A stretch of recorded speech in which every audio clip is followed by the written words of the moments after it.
Indistractable by Nir Eyal. The concepts discussed in this video come from Nir Eyal's book, Indistractable. This is a book study of Indistractable by Nir Eyal.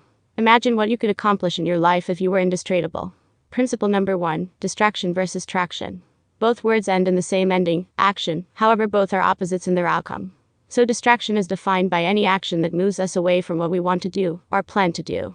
Traction is defined as any action that moves us forward or towards what we were wanting or plan to do. Fundamentally, we get distracted by triggers, internal and external triggers that take us away from what we plan to do.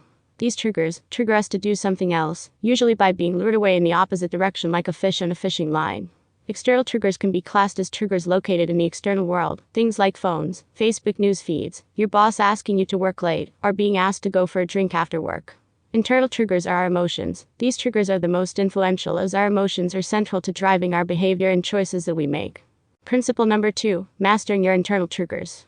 A fundamental concept to understand about all human behavior is that we all actively seek comfort, or in other words, all human behavior is sparked to escape discomfort. It's our default mode to be in homeostasis where we actively seek pleasurable things, to escape emotional or physical discomfort. Even a seemingly inspiring and positive goal is likely being used to escape a negative state in one way or another. What this means is that being indestructible means we have to manage our pain and discomfort level.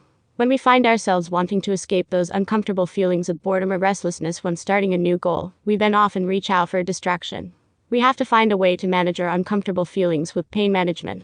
There are 2 methods in how to better deal with uncomfortable feelings.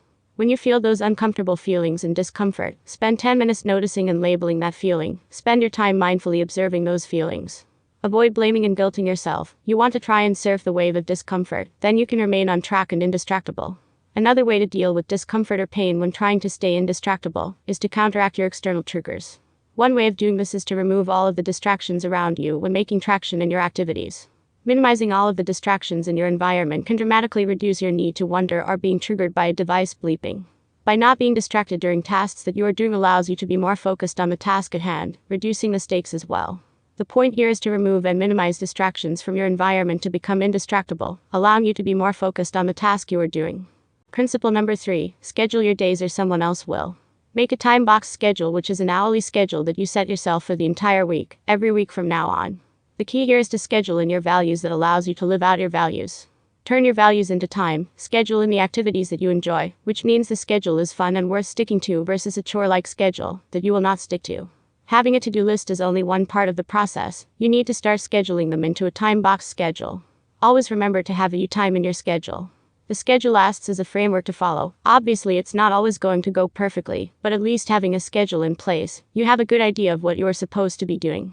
Not having a schedule allows other distractions to steal our most precise asset in life, our time. Remember, vague schedules result in vague productivity each week. Often there will be common objections like, creating a time-box schedule is too rigid, I will not be able to follow it in a real-life situation. However, the time-box schedule acts like an underlying infrastructure to your week that is used as reference to easily tell what a distraction is, and when you're making traction that week. It's important to take time to tweak and alter the schedule week by week. This will better allow for a more slipstream schedule that actually works for your lifestyle and your values. Principle number 4, make pacts. Making pacts is all about making pre-commitments to avoid becoming distracted, kind of like getting married, or putting savings into an account that does not allow you to withdraw again. So it's about removing the outer distractions as discussed before, and also making a disciplined commitment to avoid becoming distracted. Effort pacts. An effort pact puts a significant amount of effort between you and the thing you don't want to become distracted by. Like being put in a straitjacket or tied to a chair to prevent you from reaching out for your phone. Price pacts. A price pact places a monetary penalty if you get distracted and fall off track.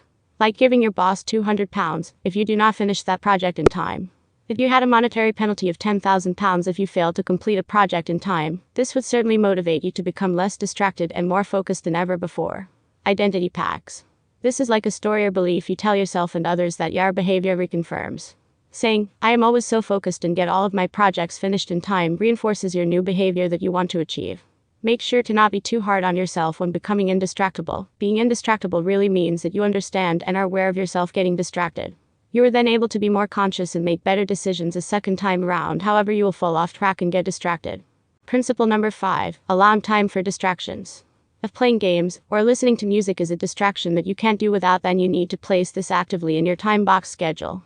Minimizing the time that you are allowed to be distracted makes it more precise and enjoyable. You are more likely to appreciate it way more than having an endless amount of time to be distracted. This allows you to make more time for attraction and less time for distractions. The idea is that you're making time for distractions in your time box schedule, rather than constantly being distracted all of the time. Principle number 6, using distractions as rewards for making traction. Sounds counterintuitive, but rewarding yourself for being less distracted is a good strategy to manage the pain and discomfort.